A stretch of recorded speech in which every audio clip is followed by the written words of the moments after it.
Hey Fundraiser, I'm Mary Petersen, and this is Hey Fundraiser, the podcast for development professionals who are done guessing and ready to build a major gift program that actually works. Every week, I bring you the tactics, the language, and the real-world strategy to close bigger gifts, deepen donor relationships, and lead with confidence. Whether you're a one-person shop or a seasoned major gift officer, if you're ready to stop hoping and start engineering, you're in the right place. Let's get into it. Hey Fundraiser, today we are talking about one of the most helpful frameworks you can use to become a more effective fundraiser in real time. Because one of the biggest mistakes fundraisers make, and believe me, I have been there, bought the t-shirt, is assuming every donor makes decisions the same way. They don't. Some donors want numbers, stats, ROI. Some donors want a story. Some donors want the big vision and the intrinsic sense that this is the right thing to do right now. And if you walk into every donor conversation using the exact same approach, you're going to miss people. You're not going to land. Your message will not land. Not because your cause is wrong, not because your work isn't worthy, but because you're speaking a different decision-making language than the donor in front of you. So today, I want to introduce you, or maybe reinforce, a framework I love because it is simple, memorable, incredibly practical. There are 3 donor types: donors who give from their head, donors who give from their heart, and donors who give from their gut. Now, before we go further, let me say this clearly. Most donors are a blend. This is not about putting your donors in little tiny boxes.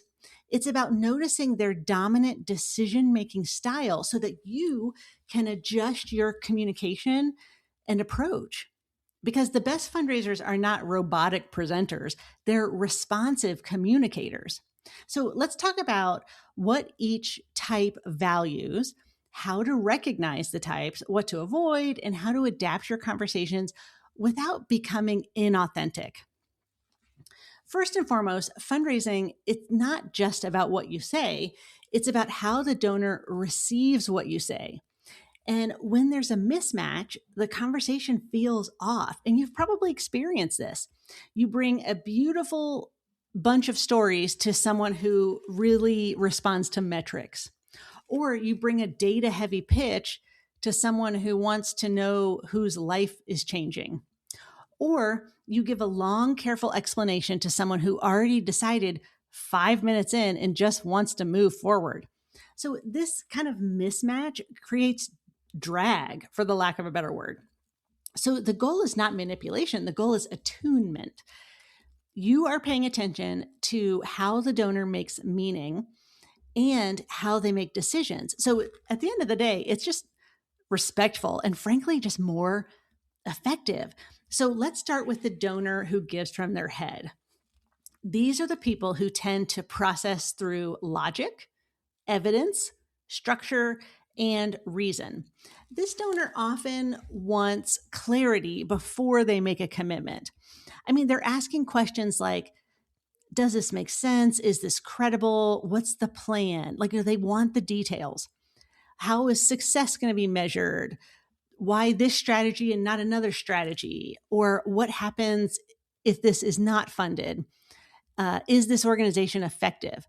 This donor is not cold. Let me say that again. The donor that gives from the head is not cold. They care deeply. They just need to validate their decision through analysis. So here are some signs that you know you're talking to a donor who gives from their head. They're going to ask you detailed questions. They want numbers. They are the people who are going to pour into your budget and look at measurable outcomes.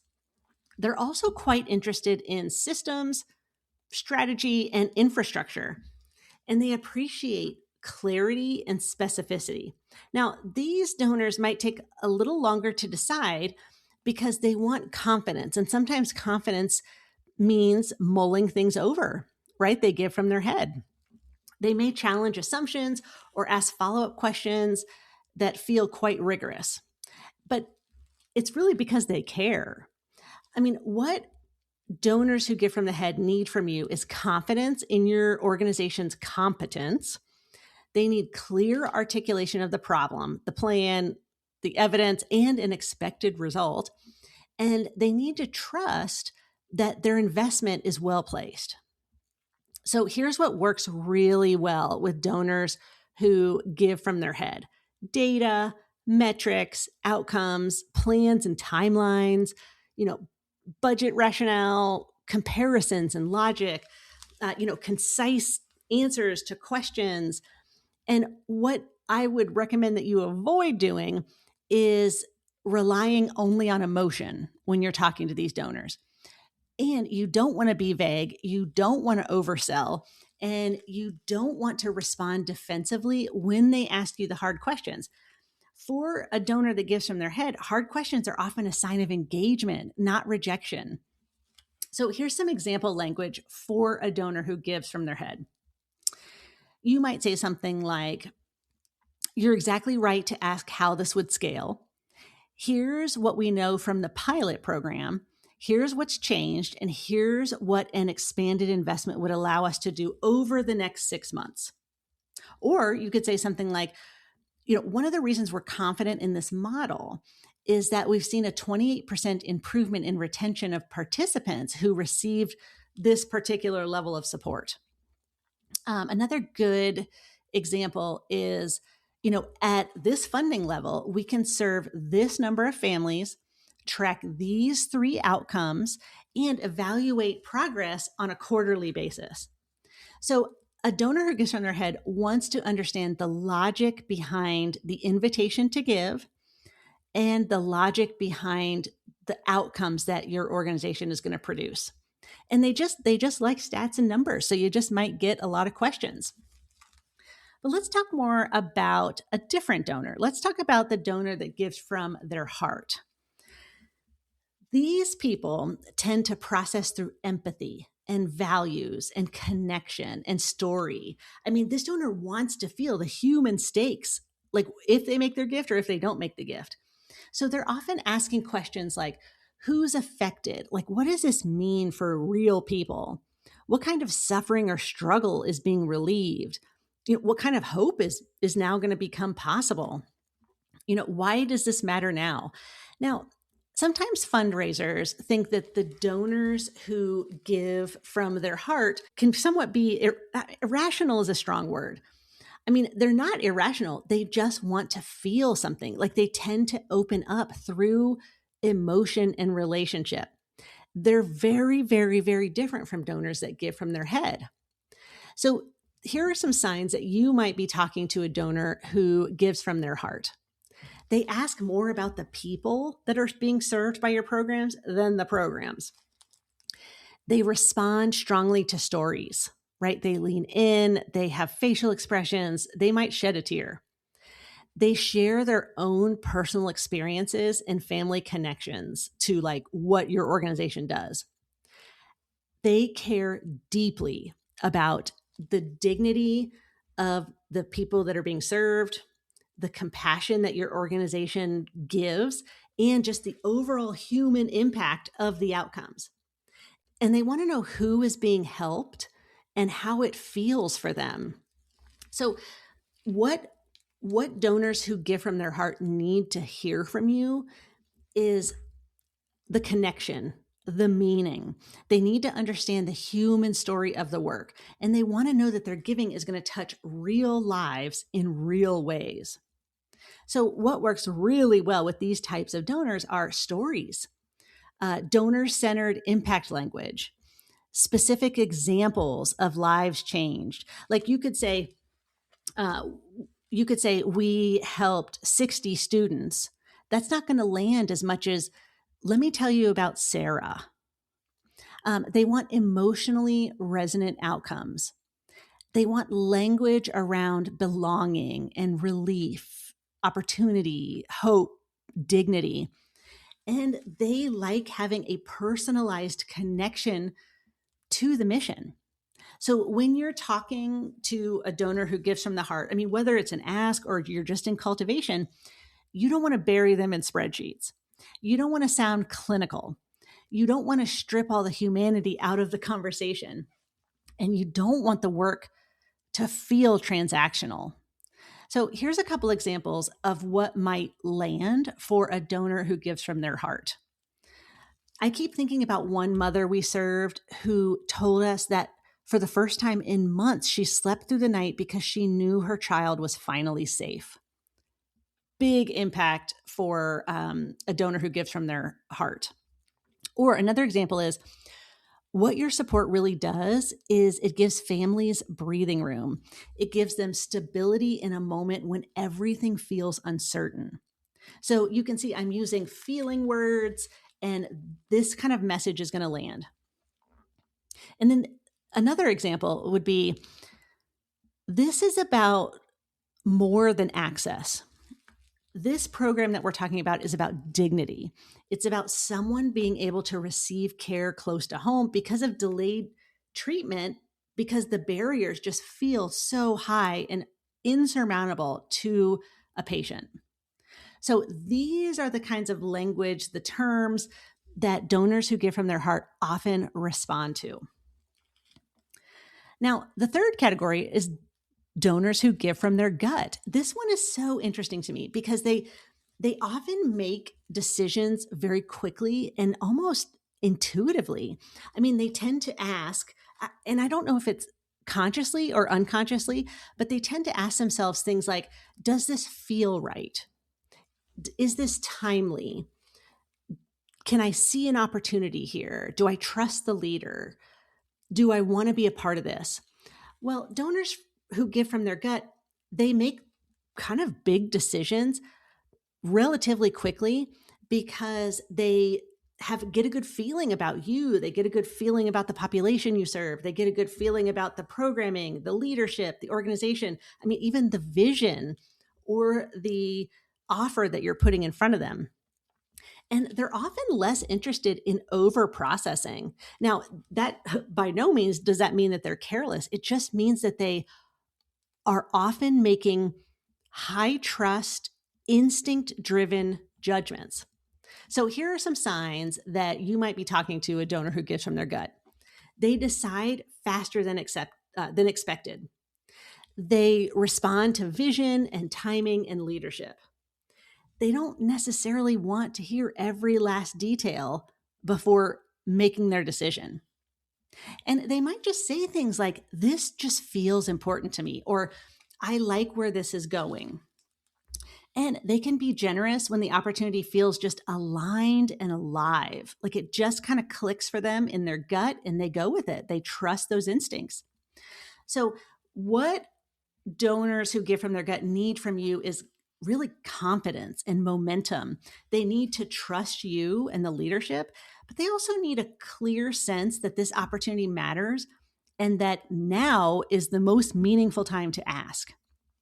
So what works well with these types of donors is, direct relational solicitations, the vision, like big picture framing, simplicity, momentum. I mean, even like confident invitations, these just tend to work well with donors who give from their gut. But what you do want to avoid is you don't want to overcomplicate things. Like, don't bog the conversation down with every possible detail. Don't talk so long that you drain the energy out of the room or the moment. And sometimes fundraisers accidentally talk a donor who gives from their gut out of a gift because they keep explaining after the donor is already ready to make a commitment. Like from the fundraiser's perspective, they're like, oh, well, the donor's never going to move this quickly. Well, a donor who gives from their gut usually moves quite quickly. And so what we do as fundraisers is try to over-explain or keep saying the same thing over and over to try to convince them they're already there, fundraiser. So here's some example language that I've used in the past with donors who give from their gut. So I've said things like, this is one of those moments where a single investment can move this program forward in a big way. Or something like, you've always cared about creating access where their access doesn't exist, and this feels like the right chance to do what you want to accomplish in the world. Or something that works really well with donors who give from their gut is, we're at an inflection point We know what works, demand is growing for us, and the right partner can help us take the next step. So these are the kind of language that really resonates with donors who give from their gut.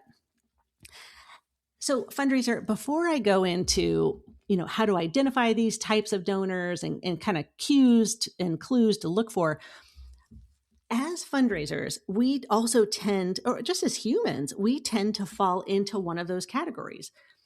You might be thinking, oh, I'm that logical person. Like I make decisions through my head. Or you might be listening to this podcast and think, I really respond to stories. Like I would probably be a donor who gives from my heart.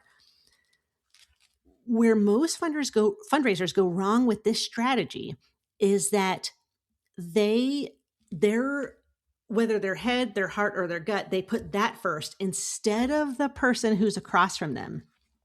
Because you need to be authentic, of course. Like you being the authentic person that you are is going to build trust that sticks for years and years and years. But what's most important is that you tailor your communication to the style of the donor or prospect. So you might not be super comfortable with stats because you are more of an emotional person. But if the person you're sitting across from is an accountant who really enjoys digging into the numbers, get comfy with the stats, fundraiser, because that's where the magic happens when you adapt your style and your messaging so that it really lands with who's sitting across the table. Okay, so how do you know what kind of donor you're sitting with? First of all, you listen. You really listen, not just to what they say, but what do they ask? I mean, I would recommend that you pay attention to, like, what is their very first question? Because that tends to be the one that immediately pops into their mind, and that's going to give you lots of clues. What do they linger on? Or what seems to really animate them? Do they tell you stories about themselves? And how would they describe previous giving? And then what kind of information or messaging do they keep taking you back to? And here are the clues. If they ask you, how many people does this serve? What evidence do you have? What's the budget? What outcome are you tracking? You may be very well talking to a donor who gives from their head. On the flip side, if they ask you, can you tell me about someone you've helped? Or what does this mean for families? Or how did that person get connected to the organization? At that point, fundraiser, you are dealing with a donor who gives from their heart. Now, if they say, this feels timely, I trust the leadership, what would it take to really make this happen? And why are you doing it now? Then you probably are talking to a donor who gives from their gut. And again, most donors and prospects are blends. And you're going to start to learn and notice the dominant pattern. And this will be incredibly useful to you. But here's the thing. Most people really are blended. So for example, someone really who gives from the heart, yes, you can give them stories, but you have to give them enough stats that they can justify the investment in their mind. So that's just an example of how people can be a blend.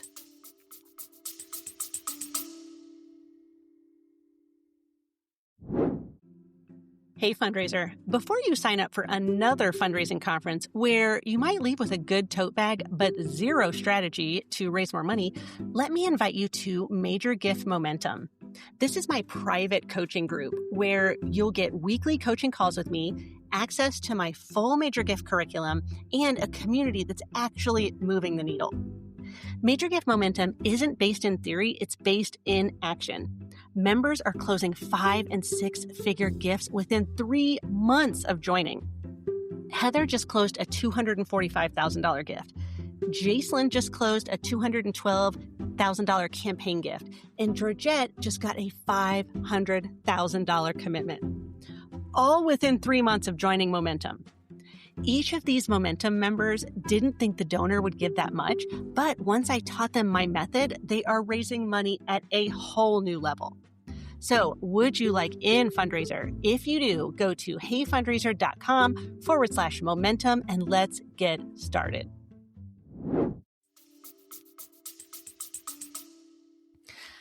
Now, in the past, I have heard this concern many times, and it's really about how to adjust without becoming fake. And fundraiser, I'm not fake. I know you're not fake.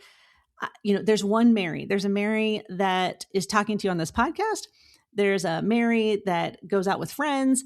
There's a Mary that's talking to $1 million prospect. That's all the same Mary. There's no 3 different Marys. So I would definitely urge you to always be your authentic self. But the concern I hear a lot is people will say, Mary, I don't want to feel manipulative. I don't want to be one version of myself with one donor and a totally different version of myself with another. And that is totally fair. But that is not what I'm suggesting. You don't need to be different personalities. You just need a range. You're not changing your integrity. You're changing what you emphasize in your messaging based on who you're talking to. So think of it like this. If you're speaking to a donor who gives from their head, you're not going to become a robot. You're just bringing more structure and evidence to the conversation. If you're speaking to a donor who gives from their heart, you're not becoming theatrical. You're just bringing forward the human elements of the impact that your organization makes. And if you're speaking to a donor who gives from their gut, you're not being pushy. You're just being very clear and confident about the opportunity. So this is not about manipulation. This is actually about good communication. Anytime you're communicating, you need to think about who's receiving the message and can they absorb it. So I don't want you to think of it as being manipulative. I almost want you to think of it as being kind to the person you're talking to.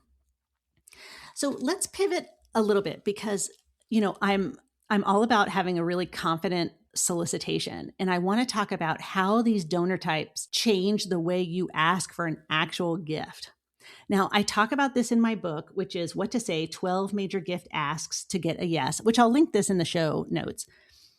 Whether you're talking to someone who gives from their head, their heart, or their gut, it is a very, very, very different solicitation that you should use because you want to tailor your ask. So here's some examples for a donor who gives from their head.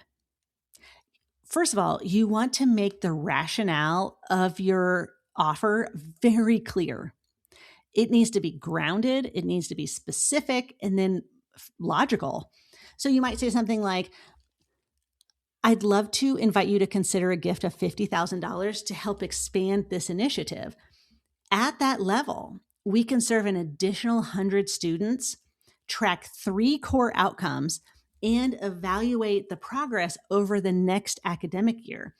What that's going to do is allow us to measure our success, see if there's any cracks in our logic, and pivot so that we can hone this program until it's as perfect as it can be, right? That is something that's going to land with a donor who gives from their head.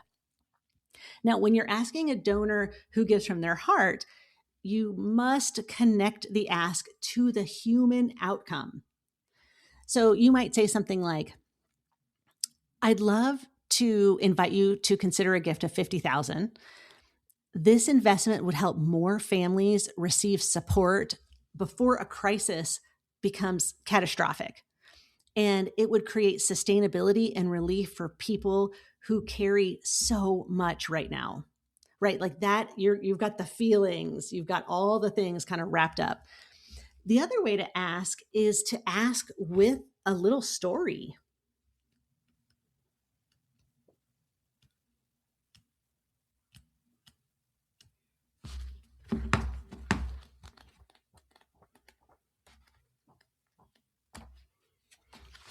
So here's an example of a storytelling ask. So you might say, John, last week, a mother walked through our doors with her 2 children. They'd been sleeping in their car for the previous 3 nights, and we were able to get them into an emergency shelter, but our beds are full every single night. With a gift of $100,000, you can ensure that 20 more families like hers never have to sleep in their car again, right? Like that's powerful. It's like a little story baked into your ask. And that is really going to land with a donor who gives from their heart. Okay, so when you're asking a donor who gives from their gut, you want to keep the ask very confident and forward facing.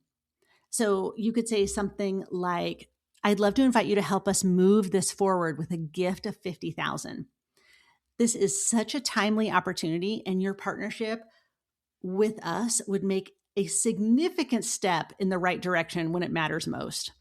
So, same project, same amount, just different emphasis on who you're talking to. Now, one thing I want to bring up is oftentimes we, as fundraisers, sit down with a couple or a family, and that couple or family might have mixed types of donors. And this is very important. So a lot of major gifts involve more than one decision maker, right? Like you have two partners, you have spouses, you have, siblings, whatever. But sometimes one person gives from their head and one person gives from their heart, or one person gives from their gut and the other gives from their head. This is where fundraisers need the finesse and the nimbleness to react. So you may need to address multiple decision-making styles in the same conversation. And what I want to teach you to do is really just to honor both. Like, you don't want to assume that one person's enthusiasm equals a final decision if the other stakeholder needs different information. So you want to combine your approach so that it works perfectly for both. So here's an example. I'd love to tell you about one family whose life was changed by this support. And I also brought a simple overview of what this investment could accomplish over the next year. So in that sense, you're speaking to someone who gives from the heart, but you also have, a little one pager that talks about, that's really going to speak to the donor who gives from their head. It's got stats and things like that. What I would urge you to do is honor both.